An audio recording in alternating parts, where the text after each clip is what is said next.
My name is Rutvich Antala. I'm an undergraduate student at New Jersey City University studying biology. Analyzing paintings has always been one of my interests. It is just amazing how an artist could create a painting that could only be imagined and pasted on a paper. Almost all artists work with different materials and painting styles. Here, I have looked at Jackson Pollock paintings for the purpose of artists' work analysis.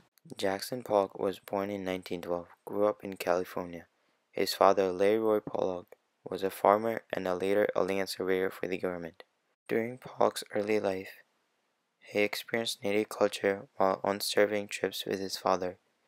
We can see his personal history on his painting Going West. Going West is an expressionism painting style made between 1934 and 1935. Pollock has incorporated modern European art and abstraction into his painting to reflect and express his changing experience of life in modern America. We see Going West shows the journey of a frontier riding across American outback.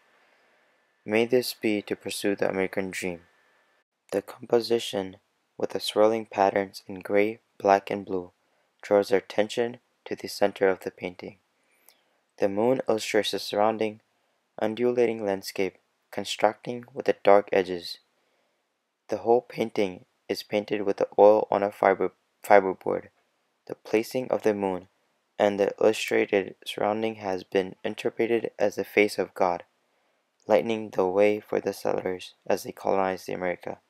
In the decades following World War II, new artistic vanguard emerged in New York that introduced radical new directions in art.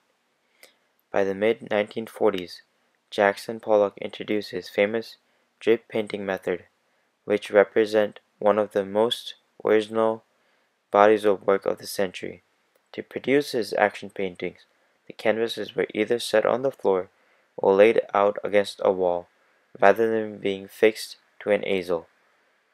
Jackson Pollock used a style where he would allow the paint to drip.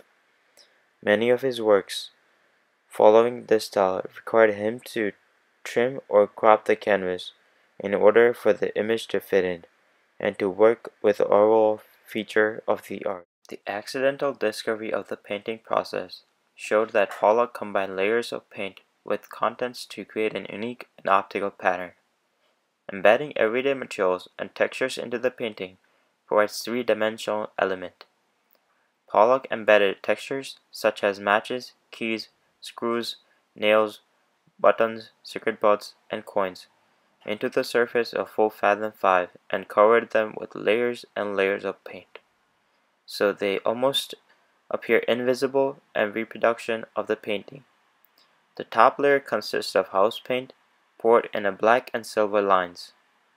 It is one of the Pollock's first dip paintings, but it demonstrates his ability to creatively adapt and refine artistic techniques. Creating paintings with his invention technique, instead of using traditional paintbrushes, he added depth to his images using knives, towels, and sticks. This form of technique added his emotions, expressions, and moods, and showcased the feeling behind creating his work. Pollock died in 1956 in a single car accident while driving under the influence of alcohol. As of today, he is famous for his drip painting technique.